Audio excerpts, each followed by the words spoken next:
नमस्कार दर्शकवृन्द, कार्यक्रम लकटकमा स्वागत छ। म नवराज चालिसे। कार्यक्रम लकटकमा आज हामी शिक्षा क्षेत्रका विषयवस्तुलाई कार्यक्रममा समावेश गरेका छौँ र यति बेला कोरोना भाइरसको महामारी र लकडाउनले गर्दा शिक्षा क्षेत्र सबभन्दा बढी प्रभावित भएको छ। निजी क्षेत्रका शैक्षिक संस्था हुन् या सरकारी या सामुदायिक, हरेक तहका विद्यालयहरू प्रभावित हुँदा यति बेला 80 लाखभन्दा बढी विद्यार्थीहरू प्रभावित भएको अवस्था छ। पठन पाठन बन्द भएको छ। सरकारले बजेट भाषणमै यति बेला अनलाइन कक्षा सञ्चालन गर्ने भने तापनि अझै पनि अनलाइन कक्षा व्यावहारिक रूपमा प्रभावकारी रूपमा सञ्चालन हुन सकिरहेको छैन। विद्यालयका आफ्ना स्रोत साधनका कारणले गर्दा पनि हुन सकेका छैन भने कतिपय अवस्थामा अभिभावकको पहुँचमा इन्टरनेट कक्षाहरू आउन सकेको छैन। तर यतिखेर गुनासो छ अभिभावकहरूको, अनलाइन कक्षाको फी धेरै उठाइयो, विद्यालयले भर्ना शुल्क लिए भन्ने कुरा छ। आज हामी सरकारीतर्फ पनि र निजीतर्फका समस्याका बारेमा नि कुराकानी उठाउनेछौँ। यो समस्याको निकासलाई पनि हामी खोज्ने प्रयास गर्नेछौँ। हामीसँग कार्यक्रममा सहभागी हुनुभएको छ एनफ्याप्सनका अध्यक्ष ऋतुराज सापकोटा, त्यसै गरी हामीसँग अभिभावक महासङ्घका अध्यक्ष धर्मदत्त देवकोटा पनि हुनुहुन्छ। हामीसँग यति बेला सहभागी हुनुभएको छ सरकारी विद्यालयका तर्फबाट बाल उद्धार माध्यमिक विद्यालय कपनाका प्रधानाध्यापक विनोद पण्डित र शिक्षिका तथा अभिभावकका प्रतिनिधिका रूपमा लक्ष्मी पुडासैनी पनि हामीसँग हुनुहुन्छ र हामी सरकारी अधिकारीहरूसँग नि कुराकानी गर्नेछौँ। सबैभन्दा अगाडि यहाँहरू सबैलाई कार्यक्रममा स्वागत छ। आज बालबालिकाहरू विद्यालय जान पाएका छैनन् 6-7 महिनादेखि र सिङ्गो शैक्षिक सत्र नै यति बेला के हुन्छ भन्ने अन्यल छ र आज शिक्षाको विषयलाई, शिक्षाको समस्यालाई सरकारको ध्यान पुग्न सकेन अथवा शिक्षा मन्त्रालय एक्लो भयो, निरीह भयो भन्ने कुरा पनि राजनीतिक वृत्तमा उठेको छ। प्रधानमन्त्रीको ध्यान शिक्षामा जान सकेन, शिक्षा मन्त्रालयमा जान सकेन भन्ने कुरा नि पटक पटक उठिरहेको छ। शिक्षा मन्त्री के एक्लै भएका हुन् या शिक्षा क्षेत्रको समस्या समाधान गर्न किन राज्य यतिखेर गम्भीर भएन भन्ने पनि कुरा आएको छ। स्थानीय तहले नि आफ्नै ढङ्गले शैक्षिक संस्था र यति शैक्षिक संस्थामाथि उनीहरूको आफ्नै खालको एउटा प्रवृत्ति हाबी भएको छ भन्ने पनि गुनासो छ। यवत कुराहरू आज देशभरका समस्यालाई हामी प्रतिनिधिका रूपमा कुराकानी उठाइरहेका छौँ।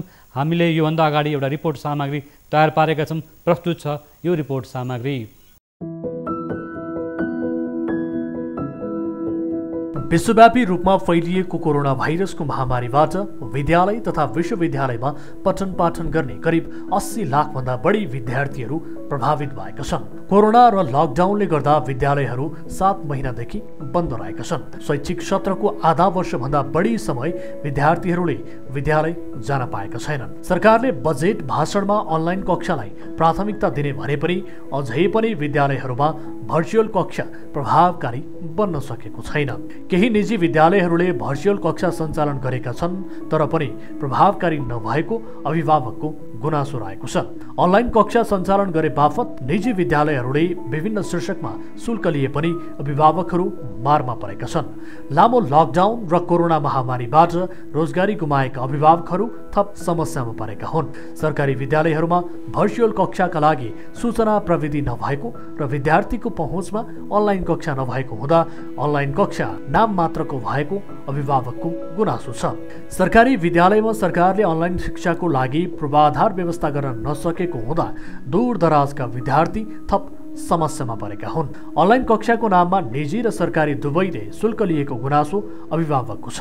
कतिपय विद्यालयहरूमा अनलाइनको नाममा लिएको शुल्क र विद्यार्थीको वार्षिक भर्ना लगायतका विषयमा अभिभावकहरू विद्यालयप्रति आक्रोशित बनेका छन्।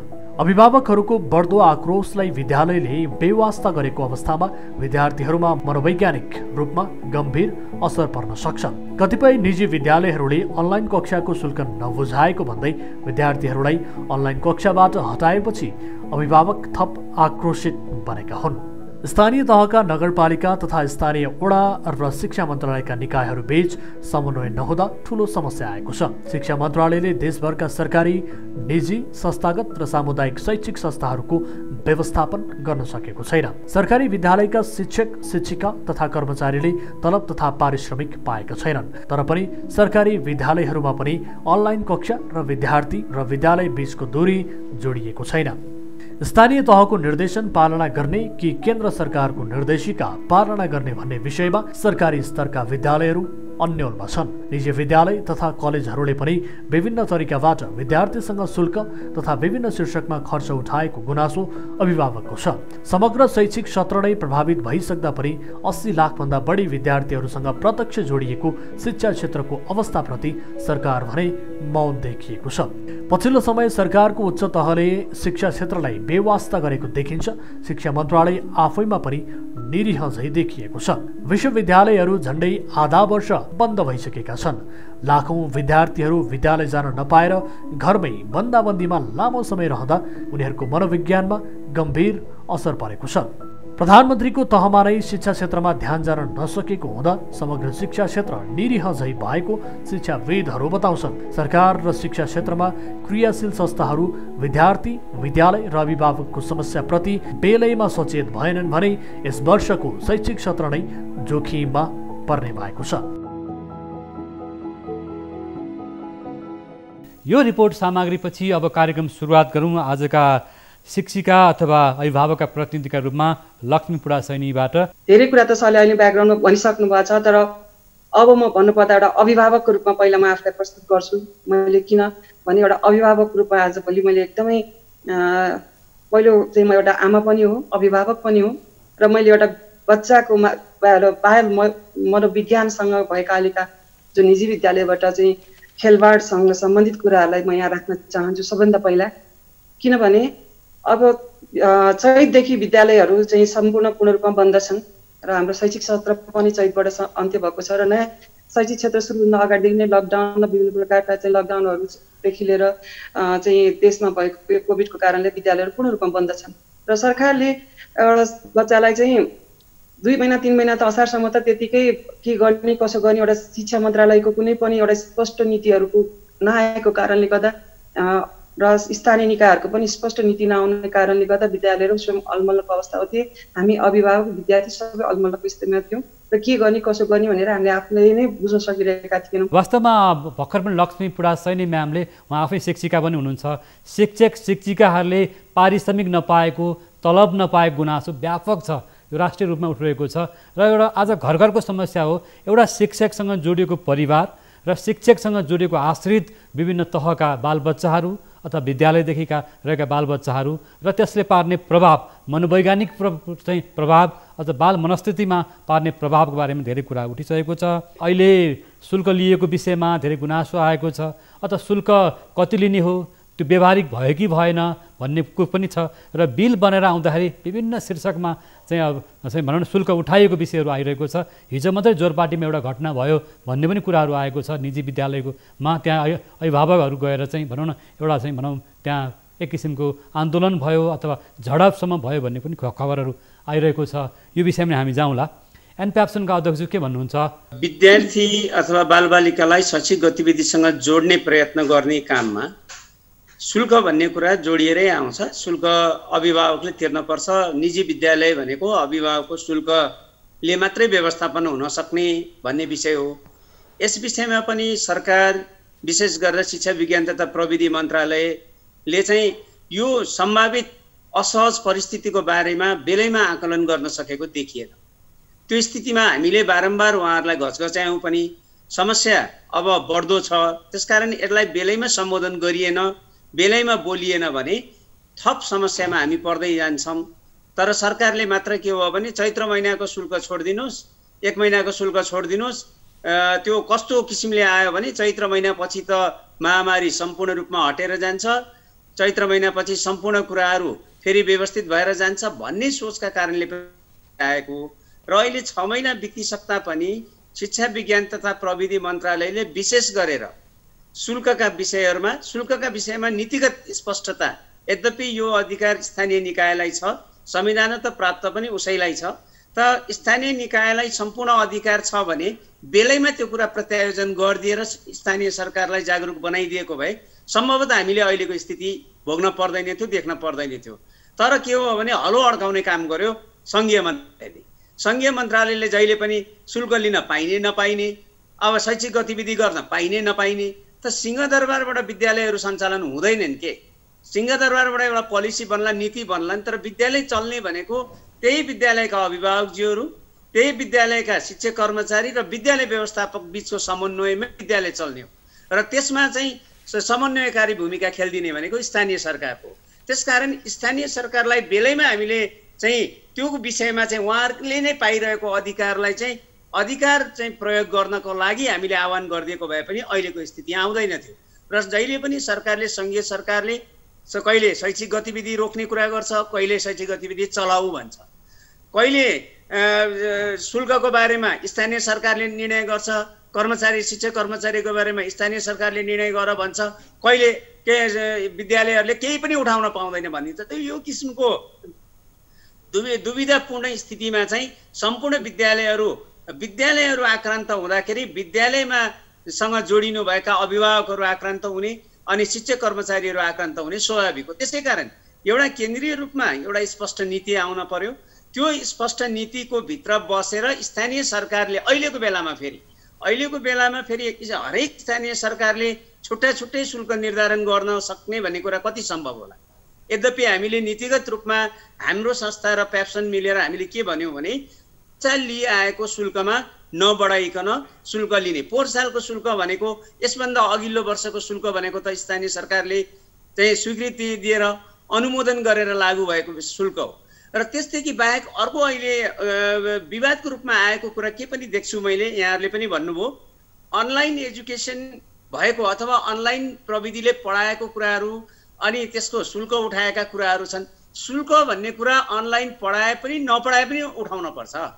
यहाँ भएका शिक्षक कर्मचारीहरूको व्यवस्थापन गर्नलाई, त्यो विद्यार्थीहरूकै लागि चाहिँ लिएको स्पेसको भाडा तिर्नलाई, अन्य यावत खर्चको लागि पनि गर्नुपर्छ। तर कति गर्ने भन्ने कुराको त एउटा बाटो खोलिदिन पर्यो नि। अभिभावकजीहरू आफै अप्ठ्यारो स्थितिमा हुनुहुन्छ, शिक्षक कर्मचारीहरूको आफ्नै आधार गुमेको छ, विद्यालय सञ्चालकहरू आफै अप्ठ्यारोमा छन् भने सबै अप्ठ्यारोमा परेकाहरूको बिचमा चाहिँ एउटा के कुरा गर्दाखेरि के कुरा गर्न सकियो भने, के कुरामा हामीले एक आपसमा योगदान गर्न सक्यौँ भने चाहिँ हामी सबै क्षेत्र चाहिँ अडिन सक्छौँ भन्नेतिर चाहिँ हाम्रो ध्यान चाहिँ केन्द्रित हुनपर्छ। त्यसै कारण अहिले अभिभावक महासङ्घको अध्यक्षज्यू पनि यहाँ हुनुहुन्छ। हामीले बेलैदेखि नै पहल गरे हौँ, अहिले होइन हामीले वैशाखदेखि नै पहल गरे हौँ।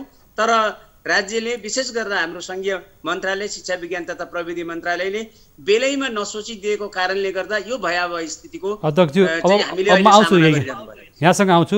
हामीसँग दुईजना अतिथि अझै बाँकी हुनुहुन्छ। हामीले सरकारी विद्यालयका तर्फबाट बाल उद्धार माध्यमिक विद्यालय कपनका प्रधानाध्यापक विनोद पण्डित सरलाई आमन्त्रण गरेका छौँ। यति बेला सरकारी स्तरका विद्यालयहरूले भोगिरहेका समस्याहरू, अनलाइन कक्षा, प्राविधिक समस्या, जनशक्तिको अथवा स्रोत साधनको समस्याहरू के छन्, अभिभावकका गुनासालाई तपाईँले सम्बोधन गर्न सक्नुभएको छ कि छैन, विद्यार्थीहरूका समस्याहरू के छन् सर, यति बेला सरकारी स्तरका विद्यालयहरूले भोगेका समस्याहरू के छन्? विनोद सर। सरले जो कुरा उठाउनु भयो पक्कै पनि विश्व आक्रान्त भइरहेको बेला हाम्रो विद्यालय पनि यसबाट अछुत रहन सकेको छैन। यद्यपि हाम्रो विद्यालय काठमाडौँको सेन्टरमा बाल उद्धार नमुना अहिले नमुनामा पनि परिणत भएको छ, नमुनामा सेलेक्सन भएको छ। यो विद्यालयमा म प्रभावको रूपमा काम गर्दा मैले देखेका समस्याहरू त धेरै नै छन्। अब अझ दूरदराजका सरकारी विद्यालयको हालत कस्तो होला त्यो चाहिँ अब यहाँले नै अनुमान लगाउन सक्नुहुन्छ। जहाँसम्म लाग्छ हाम्रो विद्यालयको केसमा चाहिँ भन्नुहुन्छ भने एउटा विद्यार्थीले पढ्न पाएको छैन। जसरी फेस टु फेस हायर लेभलमा अनलाइन क्लास उपयुक्त हुन्छ, वैकल्पिक शिक्षा उपयुक्त हुन्छ, तर लोवर लेभलमा जसलाई घुचिटेर चाहिँ विद्यालयभित्र लगाएर पढाउनु पर्ने स्थिति हुन्छ, 10 चोटि घोकाउनु पर्ने हुन्छ फर्मुलाहरू, त्यस्ता विद्यार्थीको लागि यो म पनि एउटा विद्यालयको मेरो पनि बच्चाहरूको म अभिभावक पनि छु। त्यस कारणले गर्दा मलाई त्यति चाहिँ अनलाइनबाट मात्रै चाहिँ फेस टु हुँदो रहन्छ भन्ने कुरो विश्व संसारमै देखिसकेको छ, नेपालमा मात्रै होइन। तर नहुनुभन्दा कानुनमा भनेको भने जस्तै बाध्यतापूर्वक अब चाहिँ हामीले वैकल्पिक रूपमा भए पनि अनलाइन कक्षा सञ्चालन गरेका छौँ। काठमाडौँ जस्तो जिल्लामा, यस मुटुमा रहेको जिल्लामा, नमुना छानिएको जिल्लामा पनि माथिल्लो क्लासमा 50%, तल्लो क्लासमा त्योभन्दा पनि कम पर्सेन्ट विद्यार्थीहरू अनलाइन कक्षामा समावेश छन्। यसका लागि चाहिँ विभिन्न जस्तो केही विद्यार्थीहरू अहिले आउट अफ भ्याली छन्, ती विद्यार्थीहरूको चाहिँ दूरदराजमा रहेका उनीहरूको नेटमा एक्सेस छैन।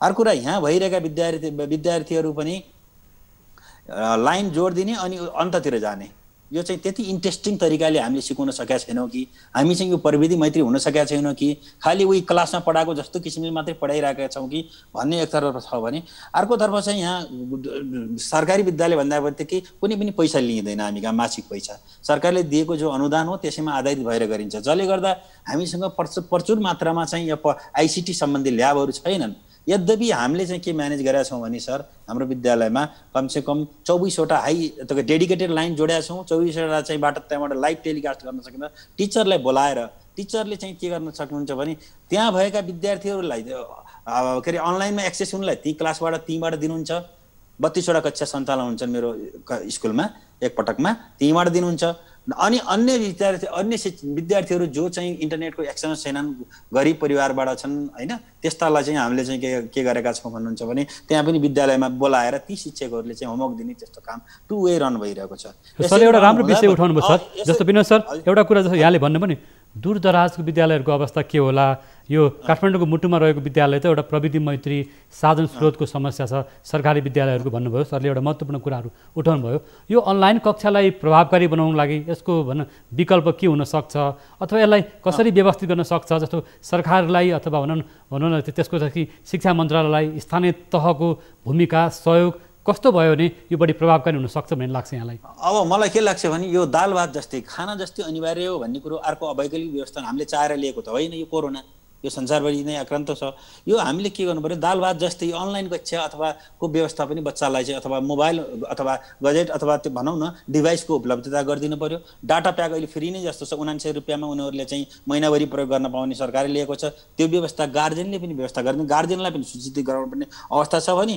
यदि भएर पनि कोही अहिले चाहिँ हुम्ला जुम्ला जस्ता ठाउँहरूमा त्यो पुग्ने ठाउँमै छैनन् ती विद्यार्थीहरू त्यो त्यहाँ भएका विद्यार्थीहरूलाई पनि त्यहीँको स्थानीय तहले यहाँ नआउँदासम्म त्यहीँको स्थानीय तहले केही व्यवस्था गरिदिनु पर्ने जहाँमा रहेका विद्यार्थीहरू छन् जसरी जाँच बाह्रको जुन ठाउँमा छन् त्यहीँबाट पनि लिन सकिने भनिएको छ त्यस्ता खालका विद्यार्थीलाई काठमाडौँ नआउँदासम्म त्यही नै पढ्ने त्यही केही व्यवस्था गरिदिनु पर्ने मैले आवश्यकता देख्छु हजुर सर म यहाँसँग आउँछु सर म आउँछु यहाँसँग आउँछु अब हामीसँग अभिभावक महासङ्घका अध्यक्षजी हुनुहुन्छ देवकोटा सर जस्तो यहाँहरू मन्त्रालयमा पनि छलफलमा हुनुहुन्छ प्याप्सन एन्ड प्याप्सन संस्थागत विद्यालय सामुदायिक विद्यालय सरकारी स्तरका विद्यालयका प्रतिनिधिहरूसँग तपाईँहरू छलफलमा जुट्नु भएको 4-5 महिना भइसक्यो तर अनलाइन कक्षालाई पनि प्रभावकारी बनाउन सकेन भर्खर पनि विनोद सरले भनिसक्नुभयो दूरदराजको अवस्था के होला काठमाडौँको अवस्था त अझ प्रविधि मैत्री हुन सकिरहेको छैन सहर बजारमा पहुँच पुग्दैन हैन यस्तो अवस्थामा के गर्ने त अबको दिनमा कसरी अगाडि लिएर जाने निजी विद्यालयले बढी शुल्क उठायो भन्ने गुनासो भर्खर पनि लक्ष्मी म्यामले उठाउनु भएको छ एउटा निजी विद्यालयले घर घरमा बिल पठाएका छन् भन्ने कुरा अभिभावकहरूले आज उठाउन थालेका छन् र निजी विद्यालयको बाध्यता पनि छन् भनेर एनप्याप्सनको अध्यक्षले भनिसक्नु भएको छ भने अब के गर्ने देवकोटा सर धन्यवाद सर यो कार्यक्रमको निम्ति अनि छलफलको निम्ति यहाँ सहभागी हुनुभएका सम्पूर्ण महानुभावहरूलाई मेरो नेपाल राष्ट्रिय अभिभावक महासङ्घको अध्यक्षको हैसियतले हार्दिक अभिवादन नमस्कार गर्न चाहे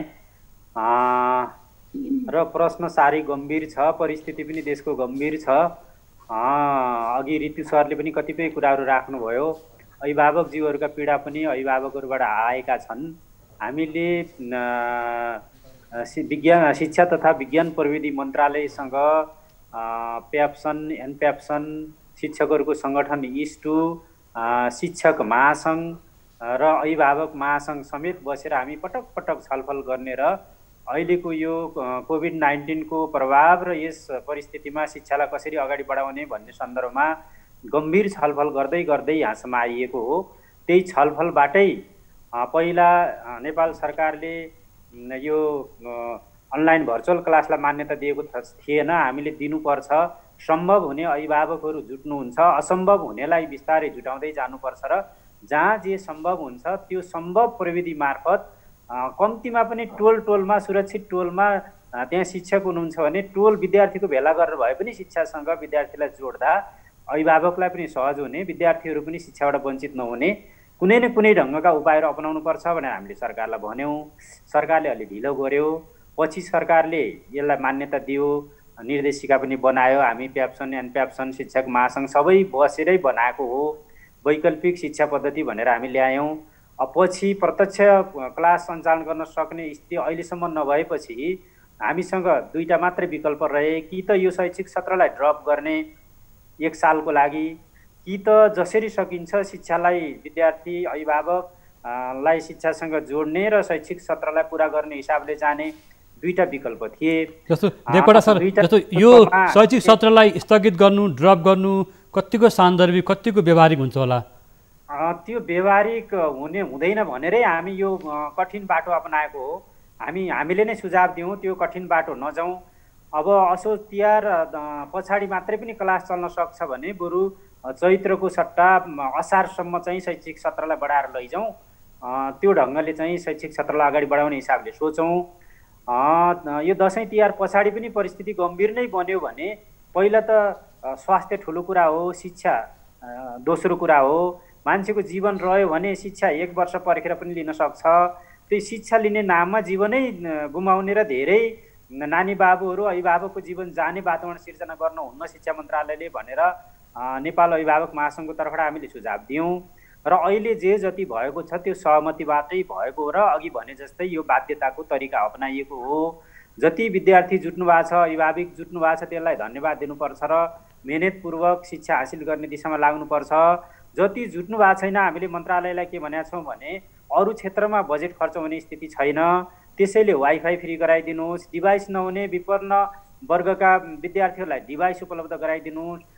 निजी विद्यालयमा मात्रै होइन, सरकारी विद्यालयमा पनि यो सञ्चारको व्यवस्था, आधुनिक प्रविधिको व्यवस्थालाई भरपुर उपलब्ध गराइदिनुहोस् भनेर हामीले सरकारलाई अनुरोध, लिखित मागपत्र पनि प्रस्तुत गऱ्यौँ र सरकारले पनि केही प्रयास गरेको छ।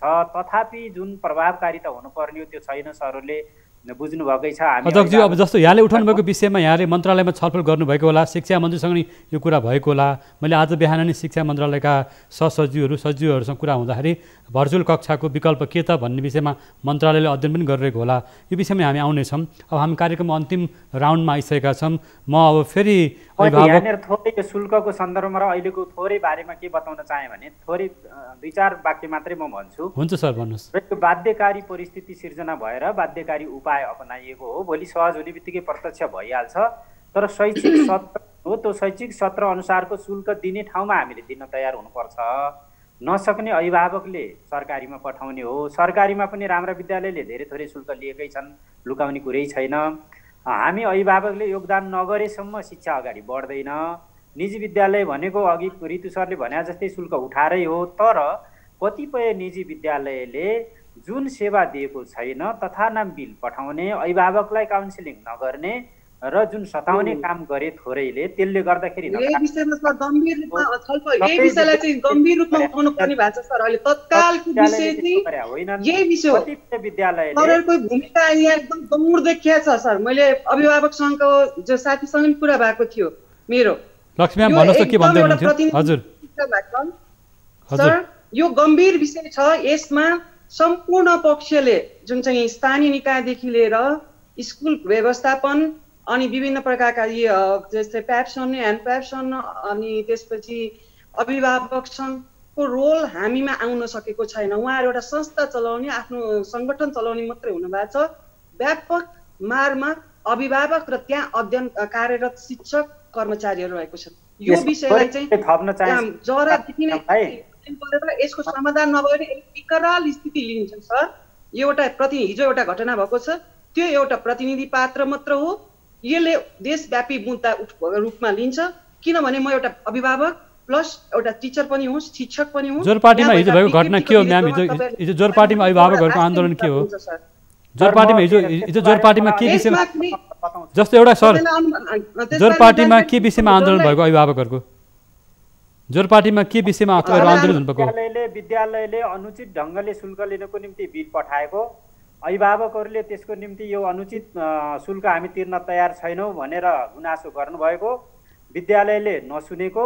हाम्रो संस्थागत विद्यालय अभिभावक सङ्घका अध्यक्ष एवं महासङ्घका सदस्य, सचिवालय सदस्य सुभाषजी त्यो समस्यालाई सहजीकरण गर्न विद्यालयमा जानुभएको। विद्यालय प्रशासनले अभिभावक महासङ्घको प्रतिनिधिलाई पनि भित्र पस्न नदिएको र विद्यालय भन्दा माथि, नेपाल सरकार भन्दा पनि माथि भएर जनतालाई लुट्न खोजेको हो। त्यो खालको स्थितिमा कतिपय विद्यालय सबैले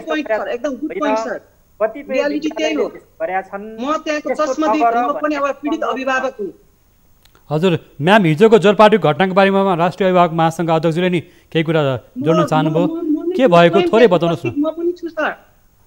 जस्तो म्याम भन्नुहोस् न। म्याम अब म यही लोकालिटीको त्यही स्कुलमा मेरो बाबु पनि पढ्छ।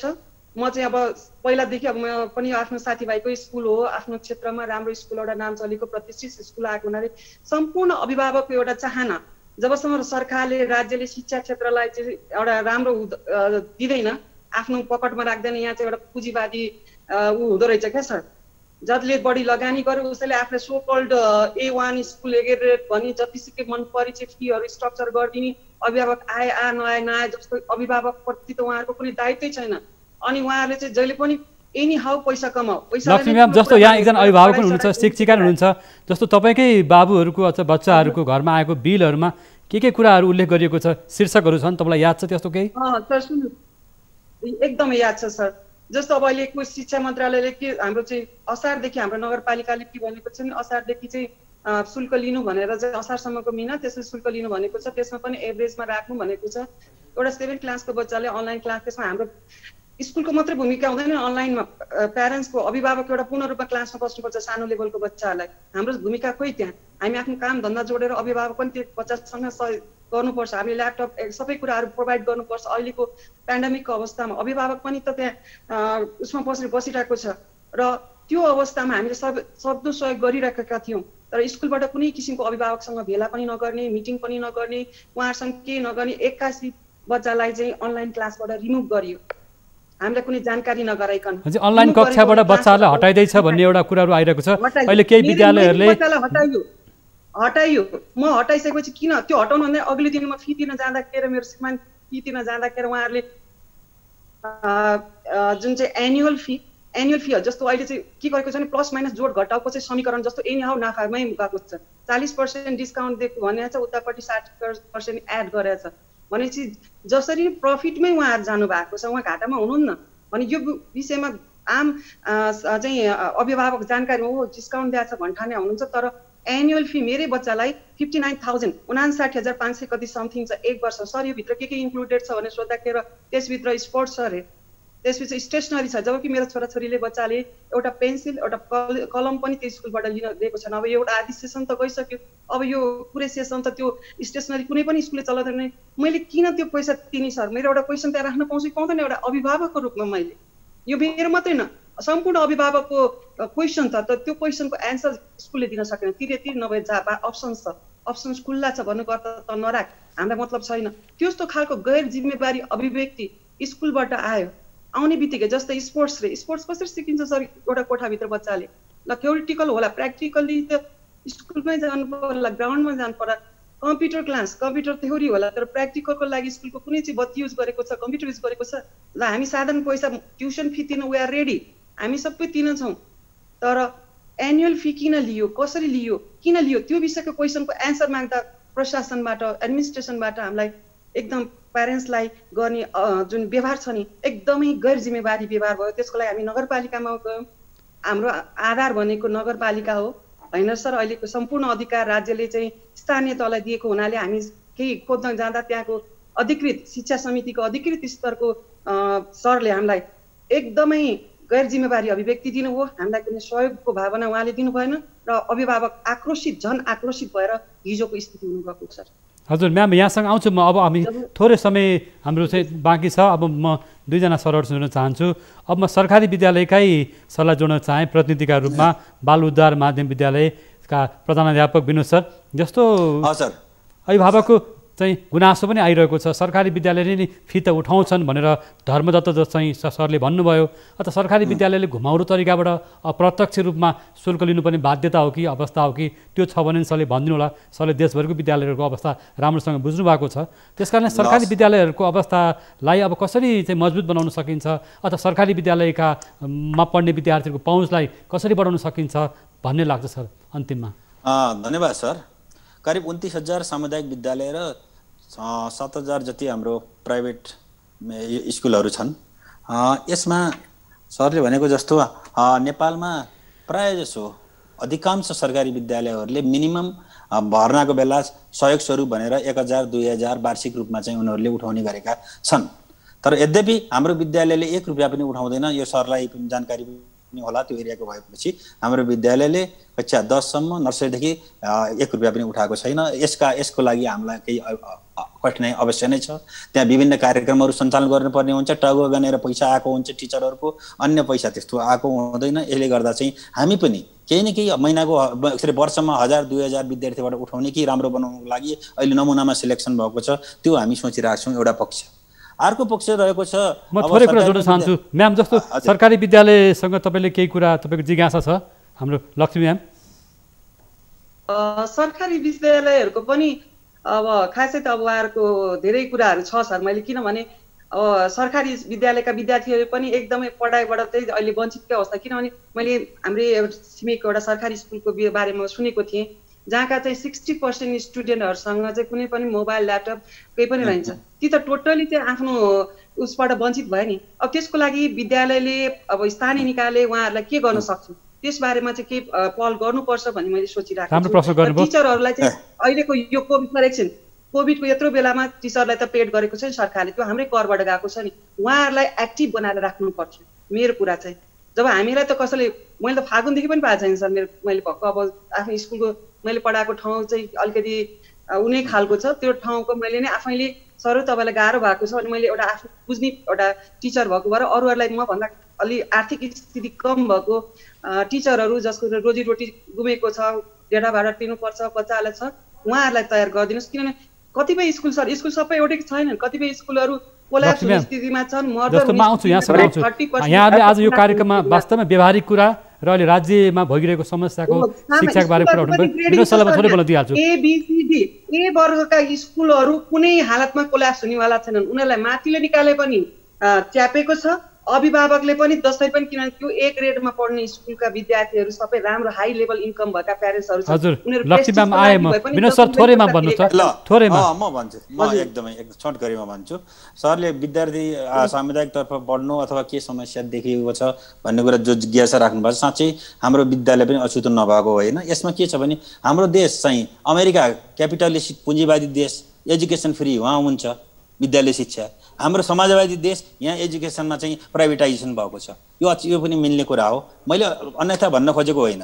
यदि त्यस्तो सरकारले नि राम्रो खालको क्वालिटी दियो, हामीले राम्रो खालको क्वालिटी दियौँ, सामुदायिक विद्यालयले सरकारले पनि बजेट एलोकेट प्रशस्त गर्यो कम्तीमा 20% भने सरहरूले जो इन्भेस्ट गर्नुभएको छ त्यो अन्य क्षेत्रमा लगाउनुहुन्छ, टुरिज्मतिर लगाउनुहुन्छ, उहाँ जो एजुकेसन सेक्टरमा लगाउनु भएको सरहरूले अथवा सरकारीसँग हामी कम्पिटिसन गर्न सक्यो भने त हामीले उहाँहरूलाई सरकार प्राइभेटलाई चाहिँ डिस्प्लेस भने होइन, हामीले राम्रो गर्यौँ भने प्राइभेटका विद्यार्थी त हामी कहाँ आउँछौँ, उहाँहरूले हाम्रो विद्यार्थी पछेर लागेको त छैन।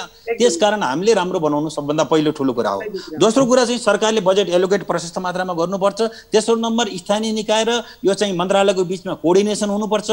दुईटाको बिचमा बाँकी युद्ध चल्नु हुँदैन, एउटाले स्कुल लगा अर्कोले स्कुल नलगा भन्ने हुन्छ। चौथो नम्बरमा अब चैतपछि दसैँ तिहार अहिले पनि के छ, घुम्ला जुम्ला रोल्पामा त विद्यालय चलिरहेछ नि। हाम्रो ठाउँमा पनि काठमाडौँका पनि इफेक्ट नभएको ठाउँमा विद्यालय खोल्न सकिँदैन, खोल्न सकिन्छ नि मजासँग। हाम्रा सरकारी विद्यालयका शिक्षकहरूमा के अनुभूति, म त बिहान 6 बजेदेखि बेलुकी 9 बजेसम्म हेडसरको रूपमा म काम गरेको होला, तर सरकारी शिक्षकहरूलाई त कोभिड लाग्छ रे, कोभिड लाग्छ सर भन्नुहुन्छ। उहाँहरू चाहिँ त्यहाँ भिडमा बिजुली तिर्न, पैसा तिर्न सबै ठाउँमा गइरहेको देख्छु, तरकारी किन्न गइरहेको देख्छु। स्कुलमा डिस्टेन्स मेन्टेन गरेर पढाउँ भन्दा फेरि नमान्ने हुन्छ। यहाँले एकदम गम्भीर कुरा उठाउनु भएको छ, वास्तवमा सही कुरा हो। यहाँले उठाउनु भएको यो राष्ट्रिय स्तरको समस्या हो। अब म अन्तिममा एनप्याप्सनका अध्यक्षज्यू, हामीसँग आज यहाँहरूको महत्त्वपूर्ण विचार हुँदा पनि समय अभावले पुरा छलफल गर्न सकिएन। एनप्याप्सनका अध्यक्षज्यू छोटकरीमा केही भन्नुहोस् न। होइन, धेरै कुराहरू सुनियो, धेरै कुराहरू राम्रा कुराहरू आए। यो अभिभावकसँगको संवाद विद्यालयले गर्नैपर्छ। अभिभावकसँगको अलिकति संवाद कम भएको कि जस्तो पनि लाग्छ मलाई। यो समस्या भनेको चाहिँ हजुर संवाद गर्नै पर्छ। र त्यसदेखि बाहेक अब विद्यालयको पनि आफ्ना समस्याहरू छन्। अघि लक्ष्मी म्यामले पनि भन्नुभयो आफ्ना समस्याहरू छन्। फेरि अब जस्तो विशेष गरेर अनलाइन पढाउने कुरामा चाहिँ यो 2 घण्टा पढाएको त हो नि, 3 घण्टा पढाएको हो नि भनेर पनि अलिकति भन्न हुँदैन हामीले। किनभने 2 घण्टा अनलाइनमा पढाउनलाई 6 घण्टा तयारी गर्नुपर्छ होइन। त्यो तयारीका पाटाहरू छन्। विद्यालयले फेरि आफै पनि त्यो डिजिटल प्रयोगका लागि आफूले खर्च गर्नुपर्ने कुराहरू पनि हुन्छन्। त्यसले गर्दाखेरि यो सबै कुराहरू चाहिँ समन्वयात्मक किसिमले हामी अगाडि बढ्यौँ भने हामी पुग्छौँ। तर अहिले लागेको मेरो चिन्ताको विषय भनेको चाहिँ के हो भने शैक्षिक सत्रलाई बिग्रिन नदिन। ऋतु सर, एउटा कुरा चाहिँ मैले जस्तो एउटा विद्यालयहरूले के आधारमा शुल्क लिने अथवा अनलाइन कक्षाको आधार के हो भन्ने कुरा उठिरहेको हुनाले यहाँले आपसी छलफल पनि गर्नुहोला, प्याप्सन एन्ड प्याप्सन मन्त्रालय अथवा राष्ट्रिय अभिभावक महासङ्घ लगायतका संस्थाहरू भन्ने कुरा हाम्रो आग्रह हो सर। हजुर, धन्यवाद। हजुर, आजको कार्यक्रममा यहाँले जुन समय दिनुभयो, देवकोटा सर अब हामी बिदा मागौँ है। सर मैले एउटा वाक्य भन्छु सर, यो कार्यक्रमको निष्कर्ष पनि हुन्छ। अहिलेको समस्या भनेको स्थानीय तहले राम्रो कोअर्डिनेसन नगरेर समस्या आएको। अधिकारी स्थानीय अभिभावक महासङ्घ, प्याप्सन एन्ड प्याप्सन र स्थानीय निकायको नेतृत्वमा बसेर छलफल गर्ने र हरेक निकाय र हरेक विद्यालयको शुल्कको स्थिति के हो तोकिदिनुपर्छ। अनुगमन पनि हुनु पर्यो सर, अनुगमन हुनु पर्यो, विद्यालयमा अनुगमन हुनु पर्यो। अन्तिममा एउटा करिब 80% विद्यार्थी सामुदायिक विद्यालयमा छौँ, हामी पनि सामुदायिक विद्यालय पढेर आएका हौँ होइन सर। यसकारण यो विद्यालयलाई सुधार गर्ने हो भने स्थानीय निकाय र सरकारको चाहिँ बजेट एलोकेसन प्रशस्त हुनुपर्छ र आइटी फ्रेन्डली गराइदिउँ। प्रत्येक विद्यालय स्थानीय निकायले आइटी फ्रेन्डली बनाइदिउँ। यो कोभिड 2 वर्ष 3 वर्ष अथवा यो वर्ष नसिद्धे पनि अनलाइन क्लासमा भए पनि सञ्चालन भएर अगाडि बढ्छ सर। हुनाले अभ्यास हुँदै जान्छ, सिक्दै जान्छौँ हामी। त्यसकारण तत्काल सरकारले सम्पूर्ण विद्यालयलाई आइटीसीटीको ल्याब बनाइदिनुपर्छ सामुदायिक विद्यालयमा। यसको लागि म यही आग्रह गर्न चाहन्छु। यति गऱ्यो भने हामी अगाडि बढ्न सक्छौँ र फायरको सिस्टम हुनुपर्छ जस्तो बेलायतमा छ, जहाँ व्यवस्थापन समिति हुँदैन, सिंगल वन म्यान लिडरसिप हुन्छ। नै हस् सर, हुन्छ सर। हाम्रो समय अभाव कारणले गर्दा हाम्रो समाचारको समय भएको हुनाले तपाईँहरू सब पुरा छलफल गर्न सकेनौँ। यहाँले समय दिनुभयो, यसको लागि सबैजना सर म्यामहरूलाई यहाँहरूको हाम्रो तर्फबाट धन्यवाद छ। वास्तवमा सरकारले राज्यले आज शिक्षा क्षेत्रलाई ध्यान दिनु पर्यो, 20% बजेट गर्नु पर्यो, स्थानीय निकाय र सरकार बीच, केन्द्रीय सरकार बीच समन्वय हुनु पर्यो र सम्पूर्ण विद्यालयहरू, सरकारी निजी विद्यालयहरूमा आइसिटी ल्याब अथवा सूचना प्रविधि मैत्री विद्यालयलाई बनाउनु पर्यो। यसको लागि राज्यले बजेट दिनु पर्यो, खर्च त गर्नु पर्यो भन्ने कुरा छ। आज स्थानीय निकायसँग प्रशस्त स्रोत साधन छ, शिक्षामा लगानी गरौँ स्थानीय निकायका प्रतिनिधिहरूलाई भन्ने कुरा शिक्षक क्षेत्रका प्रतिनिधिज्यूहरूले राख्नुभएको छ। यसको लागि पनि यहाँलाई धन्यवाद। वास्तवमा शिक्षा क्षेत्रमा राज्यको 20% बजेट खर्च होस् र शिक्षालाई आज राज्यले गम्भीर रूपमा लिनुपर्नेछ र 80 लाख विद्यार्थीको भविष्यसँग जोडिएको अभिभावक र विद्यार्थी, शिक्षक शिक्षिकाका विषय भएको हुनाले राज्य गम्भीर भन्न आवश्यक छ भन्ने कुरा रहेको छ। आजका प्रतिनिधि हामीसँग हुनुहुन्थ्यो एनप्याप्सनका अध्यक्ष ऋतुराज सापकोटा, त्यसै गरी राष्ट्रिय अभिभावक महासङ्घका हामीसँग अध्यक्ष हुनुहुन्थ्यो धर्मदत्त देवकोटा, त्यसै गरी बाल उद्धार माध्यमिक विद्यालयका प्रधानाध्यापक विनोद पण्डित सर र त्यसै गरी हामीसँग हुनुहुन्छ अभिभावक तथा शिक्षिका लक्ष्मी पुडासैनी। यहाँहरू सबैलाई धन्यवाद। कार्यक्रम लकटकको समय पुरा भएको छ, हामी पनि बिदा माग्छौँ। नमस्कार।